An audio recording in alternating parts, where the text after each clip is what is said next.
Now, for a lot of people in England, April the 23rd is a very important day, and John Beaver is live for us in a North Cumbrian village to tell us more. So, John, where are you for Look Around tonight?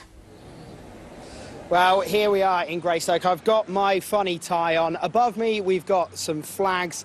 And then over to my right, we've got two lads getting stuck into the spirit of things. A bit closer to me as well, we've got some top quality Morris dancers. All of that to come. I'm going to go and strap some bells onto my legs, maybe pick up some bits of wood and get practicing for the Morris dancers. All that coming up in about a quarter of an hour. We can't wait. Now, you know what's significant about today? April the 23rd, of course. Yes, of course, it's St George's Day. Despite St George being the patron saint of England since the 14th century, more than a quarter of people living in England do not even know who their patron saint is. So we went out onto the streets of Carlisle, the great border city, to find out if people know the significance of April the 23rd.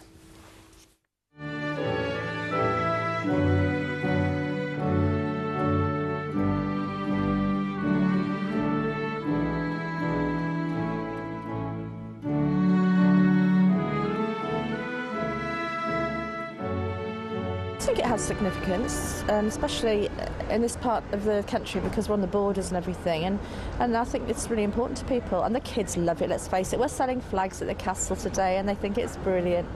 I'm proud of many things that are English, ashamed of some things, but if we were out of Iraq and Afghanistan I'd be a bit happier, I suppose. Not a lot to celebrate. The economy's going down the tubes. You see the Scotch have their flag out for St Andrews.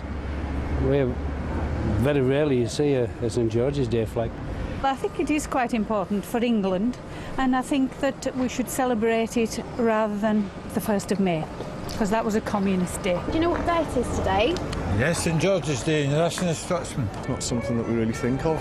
Have you? No, did you know? No one. Do you know? I never. Each year, all I know is I go to work and back, and that's about it, really. You go to Ireland, it's a big event. You go to Scotland, it's a big event. Wales, it's a big event, but in England, people don't really care that much. I mean, look around you. If it was St Patrick's Day, people would be wearing big Guinness hats, waving flags, but nothing of the sort happened today, is there? No, nothing at all. I think people should make more of an effort, to be honest. Well, one thing's for certain, there's been more effort to make St George a little bit more significant today. In the picturesque village of Greystoke in North Cumbria, they've been marking April the 23rd, and John Beaver is there for us now. Well, thank you very much, Tim. The Morris dancers here getting in a bit of last-minute practice before they get dancing. But before we go to them, we've got some kids over here. Kids, you all enjoying yourselves? And what day is it today? St George's Day! They know why we're here. One man who's doing his best to try and get the party atmosphere going here is Ben, the landlord. Ben? Good evening, Joe. Welcome to Greystoke. Thank you very much. And here we are. Why exactly are you doing all of this tonight? That's easy because we're a very good Burns night. Celebrations, we've got St Patrick's celebrations. To put things right, we're a good St George's celebration.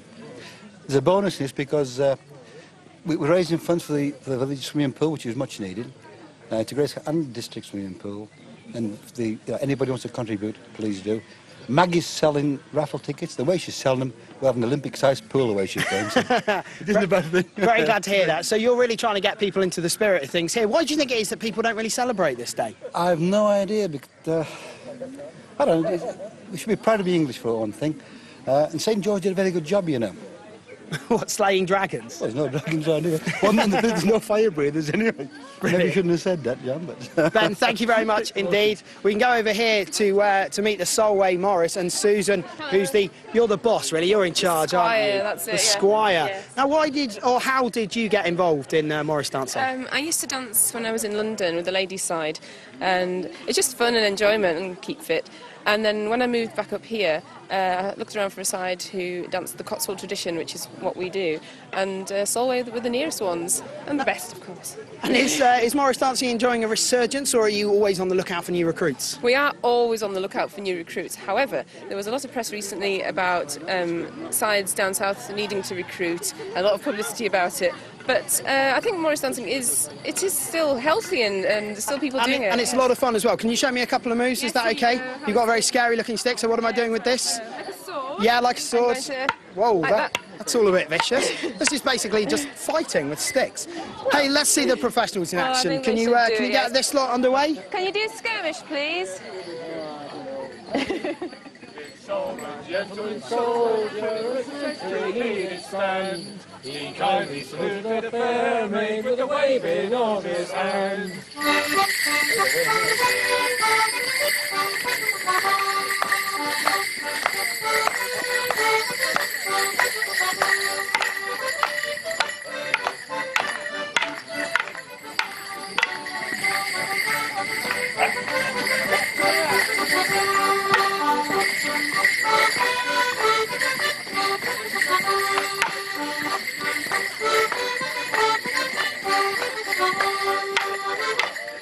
Well, we'll leave the Solway Morris to get stuck in, get in a bit more practice. It all starts here at 7 o'clock properly, so if you want to be here, you can do for some Morris dancing fun. I think I'm going to go and get stuck in now as well. Great stuff. He looked good there. I thought he'd be keen to get going with the stick and do a bit of Morris dancing. Absolutely, and perfect English weather for it, which is rather a surprise, probably. St George's Day, yeah. Good to have a national holiday, wouldn't it? Yeah, it would be good, maybe in a few years' time.